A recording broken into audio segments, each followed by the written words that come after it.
When you're first starting off with watercolors, I would suggest starting off with a small pan set with metal tin like this one.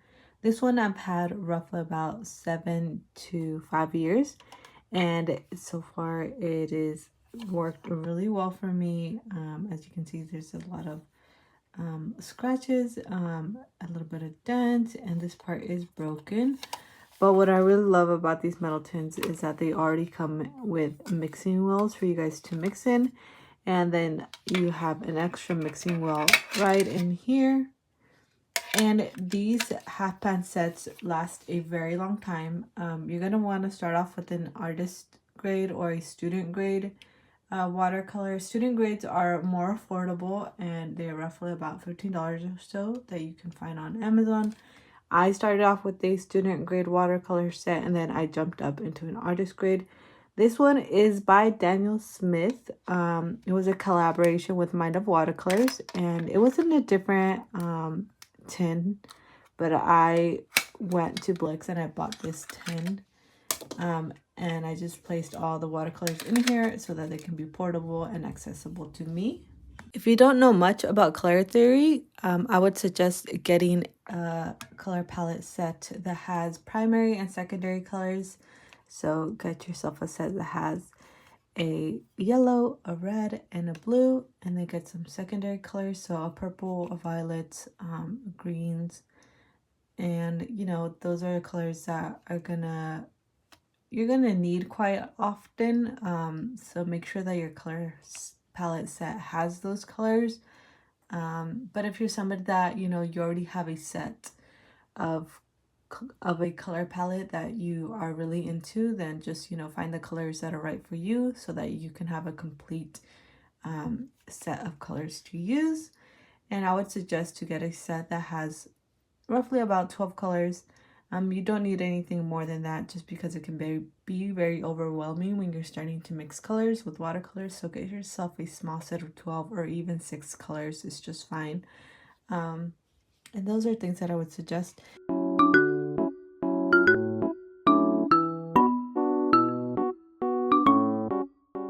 I find that a lot of times when students are first starting off with watercolors, they end up getting a little bit frustrated with the watercolors because of the paper that they're using. They're not getting the right techniques and the look that they want with the paper that they're using, and that's because paper is really important.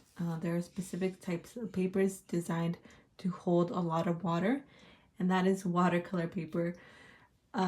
You can use mixed media paper, but I find that mixed media paper still cannot hold that much water, even though it has a larger pound than 90, because 90 pounds is really all you need for watercolors. But mixed media paper is not designed to hold that much water, even though it does have a higher number of pounds. This one here is by Honolulu. This one's in only 96 pounds and it holds watercolors really well. This one is a Royal Talent sketchbook and it is 90 pounds. If you're on a budget, I would recommend you to get a sketchbook rather than getting watercolor pads, only because watercolor pads can be more expensive and they have less sheets of paper. So get yourself a really good sketchbook. This is one that is very affordable. It's about $7 and it is a mixed media sketchbook, but it can hold watercolors. As you can see, this is the sketchbook that I take on the go and I work with watercolors in here. Definitely this is gonna start to rip just the top of it after a while of using a lot of water and watercolors, because it's only 90 pounds and this sketchbook is, you know, as you can see, the paper is not that thick and the surface of it doesn't have any texture to it, so it's very smooth. So it is going to start to rip after a few washes. So this can only hold a limited number of washes until it starts to rip. So if you're on a budget, I recommend this sketchbook. And it has a lot of pages in here. This is the Honolulu Tone Sketchbook. This is 96 pounds, and this is the toned version. This sketchbook can hold a lot of washes, and it can hold a lot of watercolors. So if you're gonna be working with wet on wet, this is perfect. You can use dry mediums in this. There is quite a bit of texture in this sketchbook. I've had no issues with the surface layer of it ripping or anything like that, so it works really great. And also the binding is nice. It doesn't come loose. Be aware that a lot of sketchbooks do have really crappy binding when it comes to watercolor sketchbooks. They're not that great. A lot of them do end up very, very loose because of all the moisture. So yeah, just be aware of that. But this is one that I definitely recommend. It lays down flat. So that's good. Yeah, this is one that I really enjoy using. There are definitely other sketchbooks that you can find for watercolors, but these are the two that I find are a bit more affordable. And by the time you end up finishing these sketchbooks, you're going to have a good handle on watercolors. So you can just go ahead and jump to maybe a more expensive sketchbook, or, you know, a mixed media sketchbook if you're somebody that really enjoys mixed media.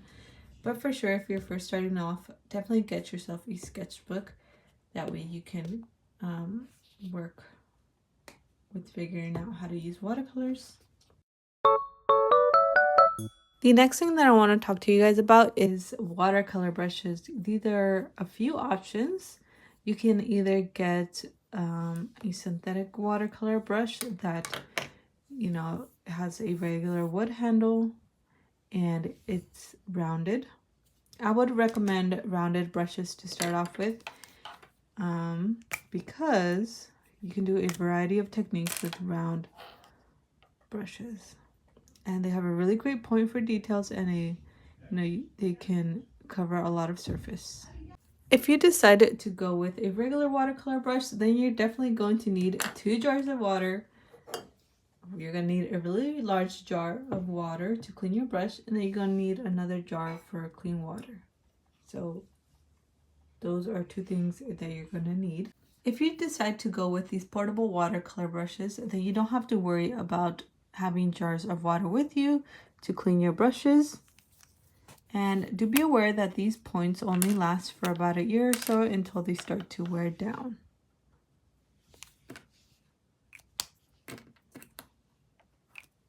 But they are a really great option for beginners who are on a budget. The ones that I have here are by Caran d'Ache, but there are definitely other options for you guys out there if you guys want to look for something that is a bit more affordable than these Caran d'Ache ones.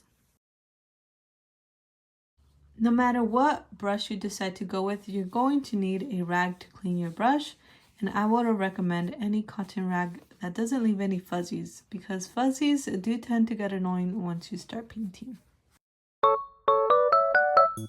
Here with me, I have a mist bottle that you can use for different techniques in watercolors, and a binder clip to lay your pages down flat.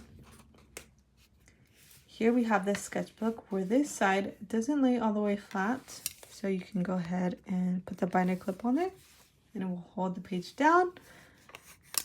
Most sketchbooks comes with the straps on the side, but if you don't have a sketchbook that has a strap, then you can use this binder clip to lay both pages down.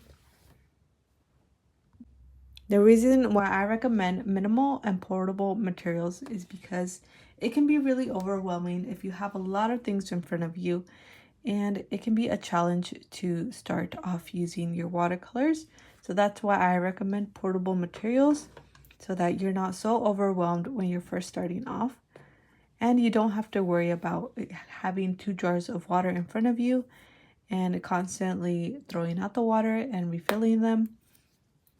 So that is why I recommend portable materials that are minimal and small, and they can be put away anywhere.